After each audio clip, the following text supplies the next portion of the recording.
Aujourd'hui, comme vous avez pu le réaliser, nous venons d'effectuer un déplacement pour quelque part. Nous ne sommes pas très loin de Kinshasa et plus précisément au Mont Fleury dans la commune d'Engaliema où nous sommes venus à la rencontre de celui que vous autres vous appelez Mopao. Moi je l'appelle artiste et scientifique. Vous allez comprendre pourquoi je dis cela. Alors avec lui nous allons nous entretenir autour d'un sujet, et les sujets il faut pas le chercher très loin, le sujet est là.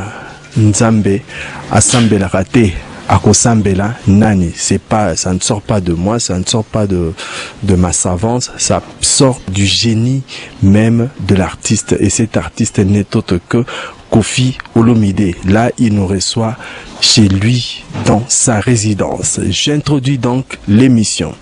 Dieu, toujours Dieu, cet être de haut respect. À la limite, c'est lui qui mérite l'obséquiosité. Mais tout à la fois, cet être de la Bible qui serait comparable à l'être humain. Il est jaloux, anxieux et même et souvent mécontent. C'est Dieu qui serait l'auteur et le créateur de toutes choses qui existent.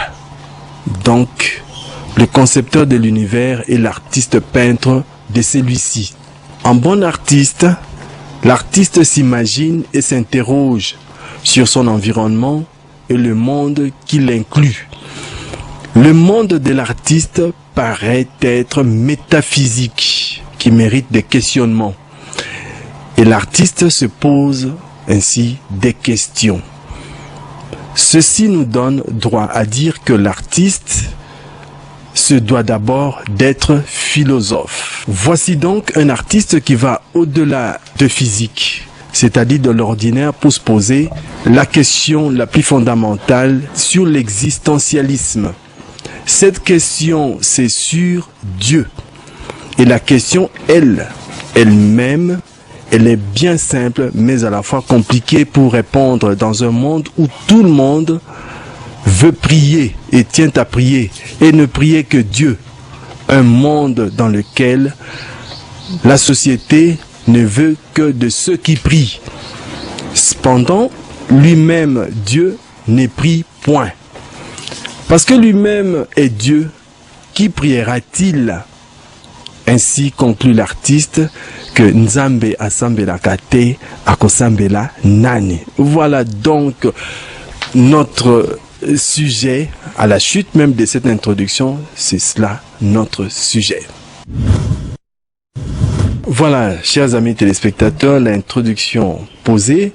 Maintenant, je reçois sur ce plateau de fortune entre guillemets, mais enfin je suis, en fait c'est bien propre hein, comme plateau. Je reçois, comme je venais de vous le dire, Monsieur Agbepa Mumba dit Koffi Olomide. Il est artiste. On va comprendre et découvrir beaucoup de choses au travers de cette émission et autour de ce sujet. Ndeko Koffi Olomide Mbote. Mbote, maintenant préciser nous. Je suis pas né légitime administrativement. C'est-à-dire mon père n'était pas le jour de ma naissance le mari de ma mère. D'où je n'ai pas porté son nom. Donc quand tu dis Agbepa Mumba dit, c'est faux. Moi je m'appelle Koffi Olomide dit Agbepa Mumba. Parce que le nom d'Agbepa, je l'ai pris bien après. Mais sur mon passeport, sur tous mes documents officiels, tous, mes diplômes, tous, c'est écrit Koffi Olomide. Voilà. Nazamalamu. Merci Nengoyo Tarabiso, merci Nayo, mission légendaire s'il en est. Oh, et puis vraiment Nengozo du Kansilelo, on a penazala membre, merci Mingi. Merci, mais vous voyez que l'émission on a préparé le loté, ça fait 3 ans. Un hôtel intercontinental est commis Grand Hôtel. Ok. Matondo mingi, au moni émission nabiso, toninga to bandango boye na lingala pona nini to pesa mwa nguya na munoko o ya biso et mingi même ye ananga nzembo artiste Koffi Olomide boyokaka ayembara mingi na 80% ayembara nde na lingala pona biso baemboka matondo mingi. Donc voilà, on y va. Alors Koffi Olomide, notre sujet c'est Nzambe, dans une de vos chansons, n'est-ce pas? Nzambe asambela kate akosambela nani. J'allais dire, disant cela, quelle idée vous est passée par la tête? Est-ce le comportement d'un athée ou d'un artiste créativiste qui défie les autres créateurs? Non, on a observé que dans la société Nabiso Lelo, makambo ya ba croyance nankolo et comme il dominer tout le reste. Naga mona nzambe. Naga mona esclave ya nini mogote naza mona ka ya nzambe petit frère à Jésus. Donc ezagi nini na observer na société na biso que peut-être ko banga pasi, ko banga échec, ko banga makambo esimba te na domaine nyonso mwasi abotaka te ba maladie ya sida ba boyi ba voyage à poto ba mbongo ezomona te crise économique esali que bato ba se retourner vis-à-vis ya Nzambe. C'est une bonne chose, mais moi j'aurais préféré en tant que patriote que ba se retourner au moins autant na musala ba mi pesa na musala va suer, va transpirer, va ça l'effort, tout ça l'effort. Aide-toi et le ciel t'aidera. Parce que Nzambe Yemoko, il a réussi son œuvre, Mokili, et il n'arrête pas de travailler. Surtout on a payé Matoko Lobaboye. C'est pour Nzambe Sala, pour Nabiso. Lui travaille. Il a aussi la terre. Vous êtes sûr que jusqu'à présent, Dieu continue à travailler? Mais il y a aussi Loba. C'est Gazo Sala. C'est que le bon est allé. Sur la tiginae. Ok? Ainsi dit, vous croyez en Dieu, en ces dieux-là, je ne sais pas quel Dieu. Nganazali, moi, na Nzambe. Je n'ai même pas besoin. C'est comme si tu me demandais si je croyais en mon père Ben Barek, papa Charles Agbepa Ngenza. Je n'ai pas besoin de croire en lui. Je suis son fils. Moi, je suis le fils de Dieu. Donc, le problème ne se pose pas. Le problème ne se pose pas. Donc Nzambe azali so ngana azali so na pema o so na sala ka so na tambolaka so na sala kanzembo ezapo ya yali ezapo ya lingi, mais ça ne suffit pas kozala mona Nzambe, ça ne suffit pas kondima Nzambe azali. Nzambe apesa biso vocation mission biso tuna magana mokili awa apesa biso ba talent yo apesa o talent journaliste salela yango. Le problème ya Nzambe zanini auto ça va commandement naïe au sala musa na yo, mais dans le respect de ses commandements, essentiellement ko bomaka batute ko yibakate. Essentiellement c'est ça, il travaille. Peut-être le verbe ali travailler peut-être, mais tu vas comprendre que maintenant loba. Mokili na ali. Bisope. Tout ça la logo la papa na biso nkolo. Bisope tout travailler. Surtout biso ba congolais lelo plus que jamais. Tous on a besoin to konandunda. Quand on a tangi mokona na journal tous en 1974 je crois 74 480 000 tonnes de cuivre par an. Les lots, tu vois, il y a 11 000 tonnes. 11 000 tonnes. Et Bazo Bundake, dans quelques années, tous ont atteint 100 000. C'est-à-dire, même quand cuivre, tu vois, tout à tout le premier producteur, 2 ou 3e producteur dans Mokili, tous ont assez. Karaté, tous ont Kwanga.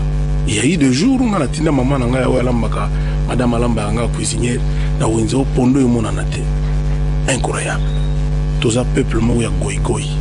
Allez siko to komi ko bata masima ya makambo ya Nzambe. Mon problème c'était ça. Mon problème c'était ça. Ba pasteur vrai ou faux, vrai et faux. Ba komi ko aliéner bateau. Pour ceux pasteur abimelio, il faut qu'à t'arranger. Alléluia fondi maga amen. Soit tu as commencé mais tu ne fais plus rien. Ça dit devoir na yo oya moto au salamote. Bat bazo passer de 7h à Tongo. Tile mususu 18h na ba église et comme partout na mboka. Soki bat bazo passer 7h à 18h na bilanga. Ndi mboko yo comme ndé musumuni par exemple bana na biso to benga abusivement ba shege. Ba ko servir mboka. Mais to mesani si bango na lolombo. Na loba pe na nze mususu. Ngai tenga ba yebanga ba komura ngai akabagate. En fait, moi, je ne veux pas leur rendre mauvais service. Il ne faut pas comprendre qu'il n'y a que l'effort où il n'a pas si. Il ne faut pas comprendre le nez Mitterrand, Lobaki, François Mitterrand. Rien de ce qui est grand n'est facile. Mais lui, c'est des gens qui ont 30 ans. C'est une organisation. Et il n'y a rien en face. Et après le bio, non, il faut rassembler Nzambe, non. Nous avons un problème de... Mais ça là est fort. Aide-toi et le ciel t'aidera. Alors, par votre pensée... Tout ça en français, tout en lingala. Lingala en français, yo... Donc, nous aussi, nous avons touché que nous avons français. Mais comment voulez-vous motiver sur les 2 langues, solo moko? Yo moko lo bakiawa, le makambo pour venir kota pena bandeko tout partout, fin fou ya banini, to kenanga na mono mboka me. Na moni comme simbisanga touche. Malem. Na pesio raison parce que même dans les cobatés, professeur à l'université, où on va ça la émission au bimba, sujet où il y a na que nous avons ensemble la il faut pas ça là émission wana obe na lingala donc sujet ezana traduite etikala bongo. Alors yango wana na ngena tuna boye ndeko Kofi na mayele wana oyo ya sujet na biso au monité que au sali allusion topé to totalement makanisi na yo tango lobby yango au monité que sali allusion na otobengi une certaine hiérarchie banzambe mokili ya banzambe ngai na yebi kaka mokili ya nzambe. Sincèrement ça m'est arrivé d'entendre parler de ce que tu dis, ce à quoi tu fais allusion, mais ngane na tambolaka ne na lalaka na lamukaka na yebi kaka mokili ya nzambe otoyali soki mokili ya banzambe il fallait plutôt bamikili ya banzambe. Mais dans le poto en français tout le baga par exemple le dieu de l'amour, le dieu du travail, le dieu de la beauté, Vénus, la déesse de la beauté, dieu de l'intelligence, oui, mais Dieu Azali, Dieu Oyo Asala, Vénus, déesse de la beauté, dieu du travail, dieu de l'effort, dieu de ceci, cela. Dieu avec des majuscules. Papa na Jésus, papa na Kofi Olomide. J'espère yayo pe. Je pense pe yayo. Non, ngai mutako tsana ngango temba tenga la limona yankolo. Ngai Koffi Olomide, soki nzambe etende nazate. Tout ce que je suis, tout ce que j'ai, c'est Dieu. Ngaso natali mikagatano, mitambo na tandelanga na vie na ngai. En tant que moto, en tant qu'homme, en tant que professionnel dans mon domaine. Soki ntilelo nazaboye pe opesinga lokuma micro na yo. Eza po na nzambe kaka. Soki ete nde moyen te. Nzambe et puis effort. Bolingo na ranango ya travail. Ngai pena muto akotia na ngango tembe azate. Ngana ali mwana nkolo et uniquement mwana nkolo. L'esclave du travail. Nasina loba yango déjà. Pe boni ndeko Koffi Olomide na likambo ya motuya ya munene peut-être batu eleka bango kaka boye mais biso toye kotombola yango epai même ya ba philosophe nakanisi eloko toza koloba lelo ebimi bango mpe azaki distrait ebimi pende eloko ya motuya nzambe asambelaka te akosambela nani nini elekaki yo na bongo poko matine esika wana. Mais qu'est-ce qui vous a motivé? Mais la bakisa qui peut que Nzambe a kabagate a défisa kaka. Nga peka muna bakisa ki Nzambe a kabagate. Yo peka kaka olobaki ete mwana Nzambe atanga te kaka yo. Mais asala makamunyo soto yo toyebi. Parce que déjà motu oyo a fonda école. Il m'a dit moto ya fonda école qui a une idée qui n'a pas l'école bah tu vas y aller école il m'a dit pour avant y école et la guidée. C'est ça le mystère de la nature. Nzambe akabagate ngana mona motoka Mohamed Ali Boumouye le plus beau garçon, le plus fort. Aïe, mutumo sali tango hôtel Ali na ba 74 ans au lobby. Mutumo ta ko imaginer que lelo Ali a comme inapte na maladie à Alzheimer. Ça veut dire quoi? On a ko constater que force Ali, beauté superbe naie. Suprématie azaki nango et uta na loko mususu kaka nkolo. Zaki don ya Nzambe. Le loyo ils ont sauté, et tu as rien. À récupérer en haut. Nous avons un coureur qui m'a 100 mètres dans 9 secondes et quelques. Les gens comme autant mon anxiété. Oh arthrose, oh boy. Nous avons un peu bama, nous avons 8, 10. Les lois botara sauté. Namona makambe belé mutuka tabulei rochero onga itinanga na sala Koffi chante tabulei la plus belle voix de tous les temps, le monsieur de la chanson congolaise Mongongo le lezabi Nzambe akabagate a defisaka et on tout à toloté ça sert à rien. La preuve au gros sommet les plus belles, bilamba les plus beaux, au gros anabasi les plus belles, moi c'est au gros anamibali les plus riches, les plus talentueux, au gros anaba bijoux, ba montre, tant aucun n'a rien, au tigitou. Qu'est-ce qu'il nous faut de plus comme démonstration? Tous à la humilité, tous à la honnête et droit. Tout ça là dans la correction, toute intelligence liboso. Magambo na woloba, surtout sangane belé tout tiango en pratique, le Congo va s'en sortir. Nous avons un amour vrai, l'amour le vrai. Na moi tanda mbunzambe, apesa biso cadeau. O nyoso manakati na ona kanisi pwande balabaka kozana moto pemeni ezandenge mususu ozana moto musika et surtout les loto et na kati ba dimension mususu ba dimension comme métaphysique et on comprend éviter c'est par hypocrisie ou quoi mais c'est quand même trop fort. Alors, yebisa biso ndeko Kofi, tout ce qui sort de votre bouche, vous les sortez en tant qu'artiste ou en tant que philosophe ou en tant que scientifique?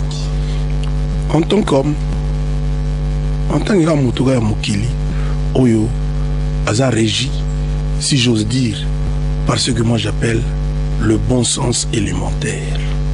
Yanga na lobaka. Nga parti na ngai kombo nango Congo. Feuille de route na biso na parti na biso wana.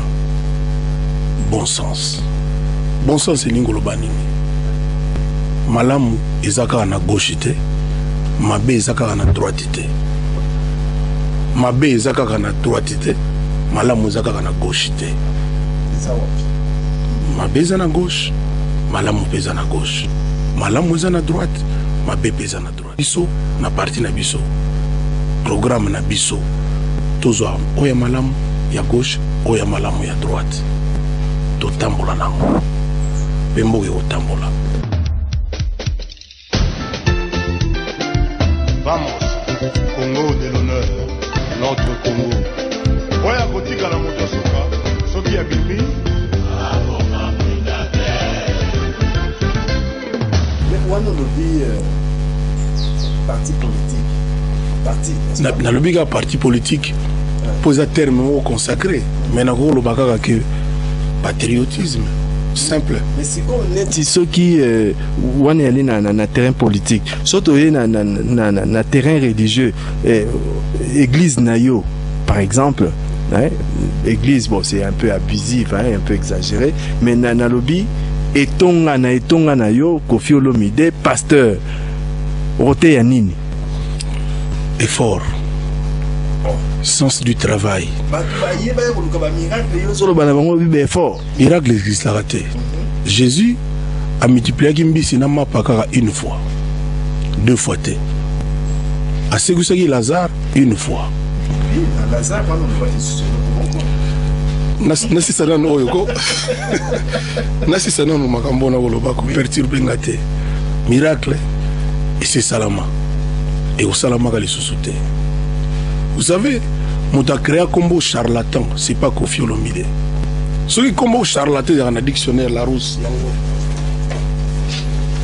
Ce qui mot charlatan c'est parce que Bayebi que il y a 2013 hein, mot charlatan yali. Vous appelez à la page. Ben il vaut mieux. Ce qui mot charlatan bah dans le dictionnaire pour Bayebi que les prophètes de malheur, charlatan Bazali. Donc, nous avons fondé en côté. C'est-à-dire bateau balingo faire croire biso justement au miracle. Miracle a dit il faut Congolais y que tout ne vient que de l'effort, de l'intelligence, de l'honnêteté, de la loyauté. Tout. Sans effort, sans intelligence, sans loyauté, sans abnégation, sans persévérance, il n'y a rien. Miracle y était. Jésus est mon grand prêtre Jésus. A multiplié ma panambisi mokolo moko. Akufa, a c'est quoi? Mais a tikanzala na mokili. Chaque jour, batu bayoka kanzala. Mbisi wana na mapa wana, ezakali susute. Yango ba boulanger, bazali, na ba pâtissier. Soki oke kobuka ndunda te na bilanga. Olia te. Miracle ya te. Il faut battre comprendre. On s'est dit il faut pas faire croire bateau. Mon comme sous maman moko alamba ke pananga boye.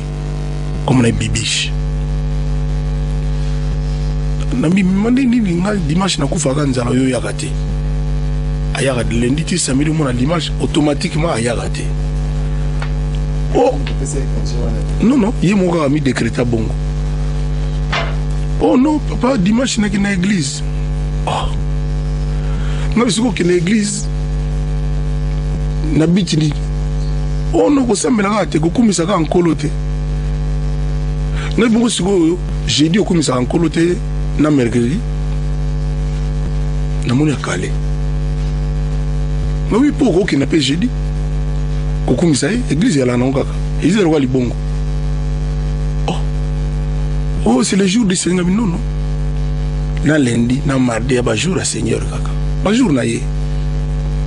Kolekaye est raté. Pour les gars, dimanche.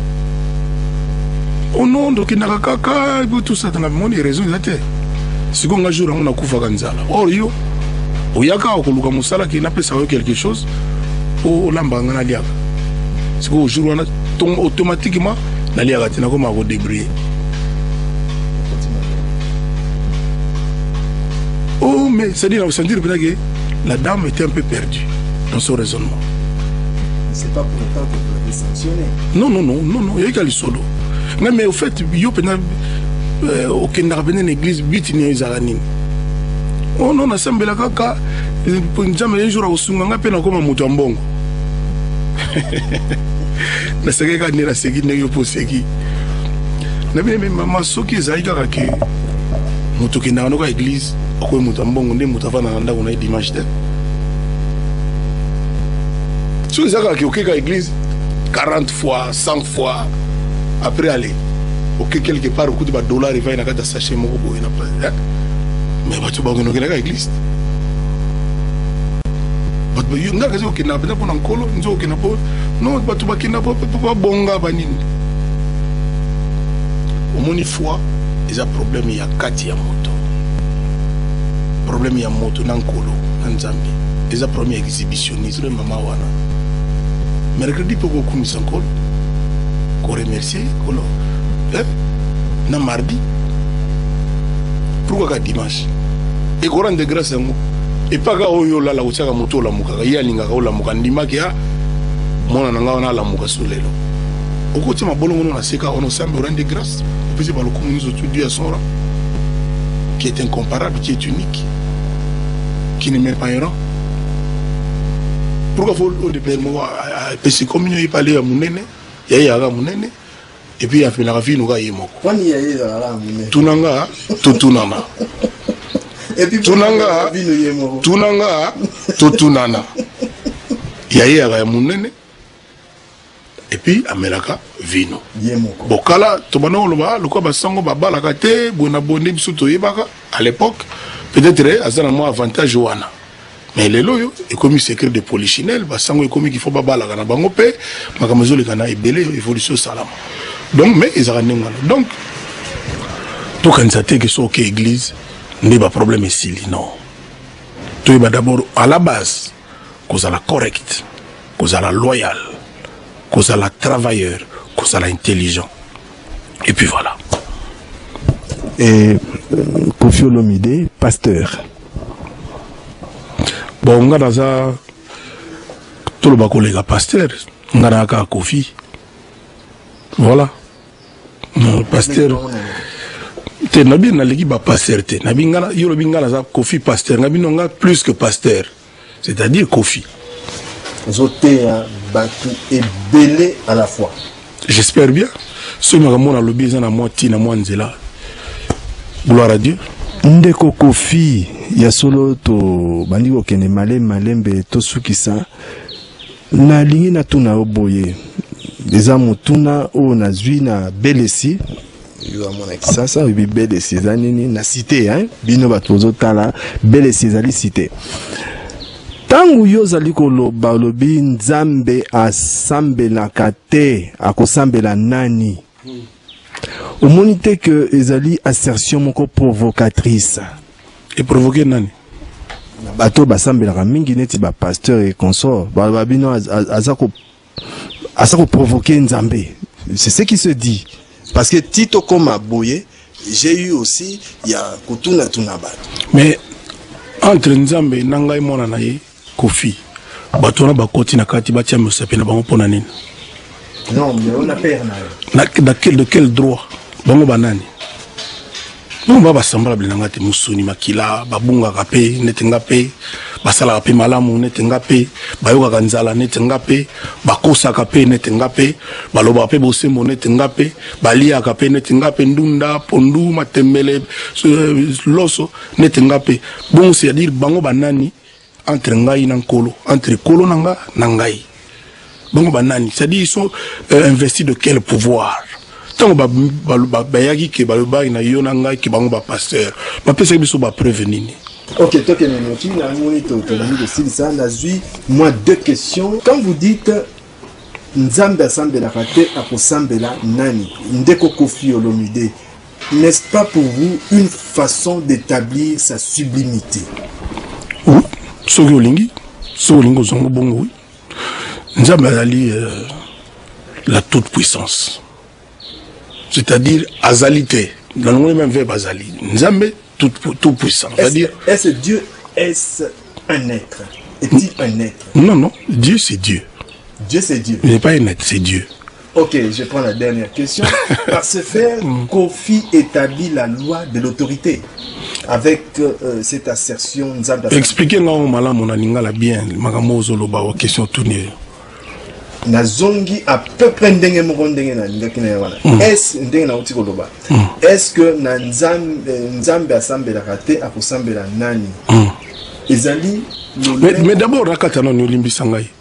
Bato yo ba oyo kutana na bango bati yango na tembe. Ba pesa kasi biso réponse. Akosambela nani? Ba papa ça peut réponse na sali nzambe azo sambela nani pap na Roma sambela ka nzambe bon nzambe akosambela nani papa ça peut biso réponse pour la critique est aisée, c'est là qui est difficile. On a posé question na lobi awa nzambe akabakati a defisaka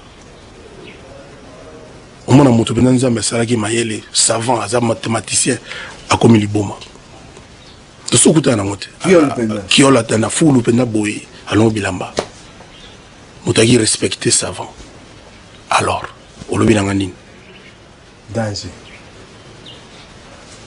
na lobi pawa nzambe asambela gate akosambela nani. Vous confirmez? Mais moto moko apesanga ta début de réponse. Na tunaka mukolo mususu na tunaka mukolo non te ngape na obosana na tunaka mukolo mususu na télévision nationale congolaise RTNC. J'ai le droit de citer ça parce que c'est notre patrimoine à tous. Nombre d'églises aux allélos na Congo, je crois que c'est le record du monde. Nous avons une trentaine, une quarantaine de chaînes soi-disant religieuses, alors qu'il n'y a pas moko. Avec 45 chaînes religieuses. C'est-à-dire qu'il n'y a pas de différence entre bango. Pour ces gens, il y a moko wana. Ba prière comme salama devant caméra.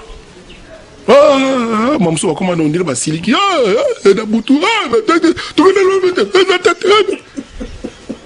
C'est-à-dire des inventions. Donc la narration quand même.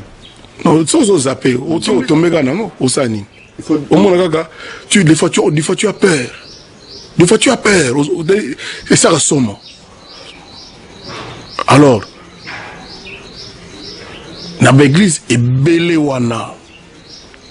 Bamakambo wana yokomi est belé. Na loba na posé la question. Quel est le problème congolais? Oyo, ba prière wana est réglée. Oyo est arrangé. Qu'est-ce que ma prière na Congo ici et Bongisi? Quoi? Rien. Hélas. Hélas, rien. Tout ça, mais là. 10 minutes, 30 minutes, 1 heure, mais 7 heures de travail. Nzambe, aza suka na mayele. Il n'a pas besoin.